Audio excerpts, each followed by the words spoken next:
फातिमा की रानी माँ, प्रभु यीशु की माँ, आसरा तू ही है माँ।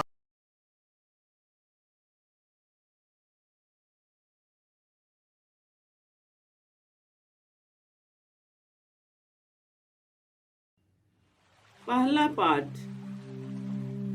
नबी यिर्मयाह का ग्रंथ, अध्याय 7, पद संख्याएं 23 से 28 तक। प्रभु यह कहता है, मैंने तुम्हें यह आदेश दिया, यदि तुम मेरी बात पर ध्यान दोगे तो मैं तुम्हारा ईश्वर होऊंगा और तुम होगे मेरी प्रजा। यदि तुम मेरे बताए हुए मार्गों पर चलोगे तो तुम्हारा कल्याण होगा, किंतु उन्होंने मेरी बात पर ध्यान नहीं दिया और मेरी आज्ञाओं का पालन नहीं किया। वे अकड़कर बुराई करते रहे और मेरे पास आने की अपेक्षा मुझसे दूर चले गए। जिस दिन तुम्हारे पूर्वज मिस्र देश से निकले, उस दिन से आज तक मैं अपने सब सेवकों अर्थात नबियों को तुम्हारे पास भेजता रहा, किंतु उन्होंने मेरी बात पर ध्यान नहीं दिया और मेरी आज्ञाओं का पालन नहीं किया। वे अकड़कर बुराई करते रहे और अपने पूर्वजों से अधिक दुष्ट निकले। तुम उन्हें यह सब बता दोगे, किंतु वे तुम्हारी नहीं सुनेंगे। तुम उन्हें पुकारोगे, किंतु वे उत्तर नहीं देंगे। तुम उनसे यह कहो, यह वह प्रजा है जो अपने प्रभु ईश्वर की बात नहीं सुनती और शिक्षा ग्रहण करने से इनकार करती है। सच्चाई नहीं रही, वह उनके मुख से चली गई है। प्रभु की वाणी। ईश्वर को धन्यवाद। भजन अनुवाक्य। ओह, यदि तुम आज उसकी यह वाणी सुनो, अपना हृदय कठोर न बनाओ। यदि तुम आज उसकी यह वाणी सुनो, अपना हृदय कठोर न बनाओ। आओ हम प्रभु के सामने आनंद मनाएं, अपने शक्तिशाली त्राणकर्ता का गुणगान करें। हम स्तुति करते हुए उसके पास जाएं, भजन गाते हुए उसे धन्य कहें। अनुवाक्य। ओ, यदि तुम आज उसकी यह वाणी सुनो, अपना हृदय कठोर न बनाओ।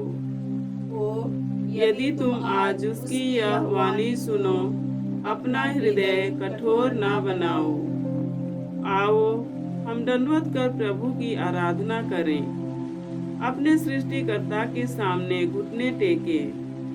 वही तो हमारा ईश्वर है और हम हैं उसके चरागाह की प्रजा, उसकी अपनी भेड़ें। अनुवाक्य।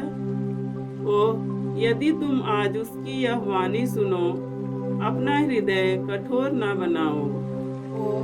यदि तुम आज उसकी यह वाणी सुनो, अपना हृदय कठोर न बनाओ। ओ, यदि तुम आज उसकी यह वाणी सुनो, अपना हृदय कठोर न बनाओ, जैसा कि पहले मरीबा और मस्सा की मरुभूमि में हुआ था। उस दिन तुम्हारे पूर्वजों ने मेरी परीक्षा ली, मेरे कार्यों को देखते हुए भी उन्होंने मुझ में विश्वास नहीं किया। अनुवाक्य।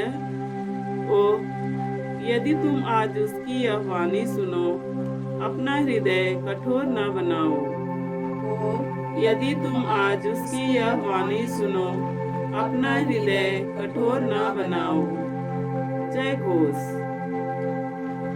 प्रभु कहता है, सारे हृदय से मेरे पास लौट आओ और मैं प्रेम पूर्वक तुम पर दया करूंगा।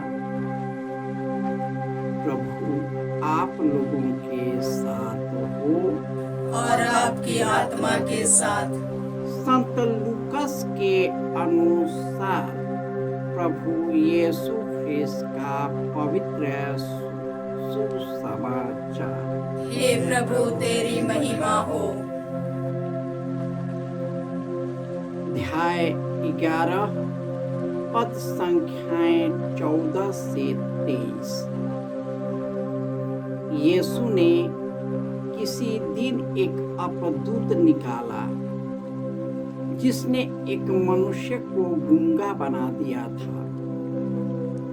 अपदूत के निकलते ही वह गूंगा बोलने लगा और लोग अचंभे में पड़ गए। परंतु उनमें से कुछ ने कहा, यह अपदूतों के नायक बेल्ज़ेबुल की सहायता से अपदूतों को निकालता है। कुछ लोग यीशु की परीक्षा लेने के लिए उनसे स्वर्ग की ओर का कोई चिन्ह मांगने लगे। उनके विचार जानकर यीशु ने उनसे कहा, जिस राज्य में फूट पड़ जाती है वह उजड़ जाता है और घर ढह जाते हैं। यदि शैतान अपने ही विरुद्ध विद्रोह करने लगे तो उसका राज्य कैसे टिका रहेगा? तुम कहते हो कि मैं बेल्ज़ेबुल की सहायता से अपदूतों को निकालता हूँ। यदि मैं बेल्ज़ेबुल की सहायता से अपदूतों को निकालता हूँ तो तुम्हारे पुत्र किसकी सहायता से उन्हें निकालते हैं? इससे वे तुम लोगों का न्याय करेंगे। परंतु यदि मैं ईश्वर के सामर्थ्य से अपदूतों को निकालता हूँ तो निस्संदेह ईश्वर का राज्य तुम्हारे बीच आ गया है।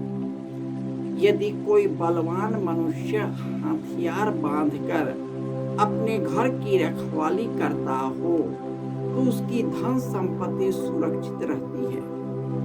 पर यदि कोई उससे भी बलवान उस पर टूट पड़े तो उसे हरा दे, तो जिन हथियारों पर वह उसका भरोसा था वह उन्हें उससे छीन लेता है और उसका माल लूटकर बांट देता है। जो मेरे साथ नहीं है वह मेरा विरोधी है, और जो मेरे साथ नहीं बटोरता वह बिखेरता है।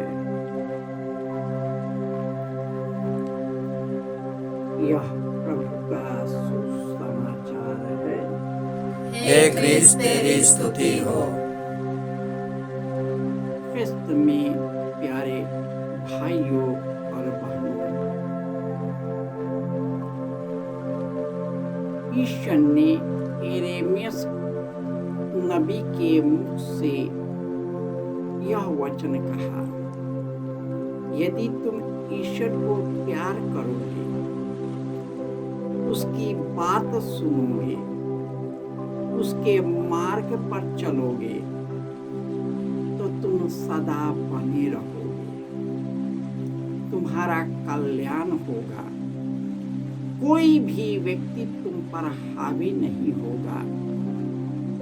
आज मैं तुम में निवास करूंगा, तुम मेरी प्रजा होगे और मैं तुम्हारा ईश्वर होऊंगा। और ये ईश्वर जानते थे कि उसकी प्रजा कैसी है, इसलिए इस वचन को देता है। परंतु यदि तुम गिर जाते तो सारी हृदय से तुम मेरे पास लौट आओ, मैं तुम पर दया करूं। हम मनुष्य हैं, मनुष्य गिरते हैं, ईश्वर जानता है। लेकिन उसका एक मार्ग है, जब हम गिर गए तो ईश्वर हमें उठाता है। यही कारण उसने अपने पुत्र यीशु को भेजा। वे आज के उपदेश में एक दूत गूंगे बहरे लंगड़े को चंगा करता है। सब चीज से वो खत्म है, एक गूंगा ही नहीं है। जिसमें शैतान आ गया उसका कोई शरीर काम नहीं करता, उसका जीवन काम नहीं करता। और जब यीशु उनको चंगा करता है तो लोग उनमें विश्वास करने के बजाय उसमें एक तिनका निकालते हैं। आज के लोग वही हैं जिसको पैसा पसंद है, जिसे धन पसंद है, जिसको जमीन पसंद है, उसको भगवान क्या है? यही है बात। उनके लिए तो कुछ बुझाता नहीं, अब उनके लिए कुछ सूझता नहीं, और हमें भी कुछ नहीं सूझता है। ये फरीसी हमारे जिंदगी में है, वह शास्त्री हमारे जीवन में है। अब कुछ लोग परीक्षा लेने के लिए बोलते कौन चमत्कार है, तुम तो विश्वास किया नहीं जो हुआ।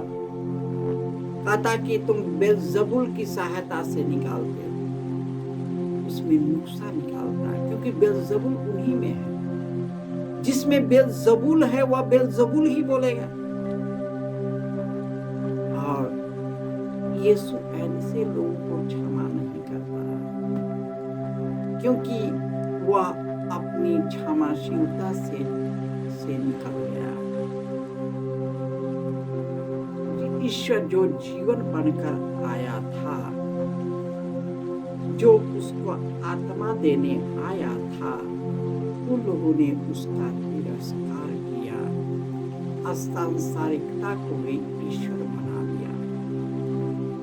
हम प्रार्थना करें कि हमारी जिंदगी यीशु के साथ जुड़कर पवित्र और निष्कलंक बने, हम ईमानदार बने, ईश्वर के पद चिन्हों पर चले। कब?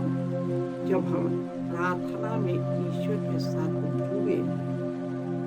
जब प्रार्थना में जुड़ जाते हैं, ईश्वर अपनी इच्छा को प्रकट कर देता है। आइए सहृदय से ईश्वर से जुड़ जाए, प्रार्थना के द्वारा, त्याग और तपस्या के द्वारा, परोपकार के द्वारा, ताकि हमारी दुष्टता जो हमारे अंदर है वह समाप्त हो सके, शैतान का अधिकार समाप्त हो सके और हम अनंत जीवन के सहभागी बने।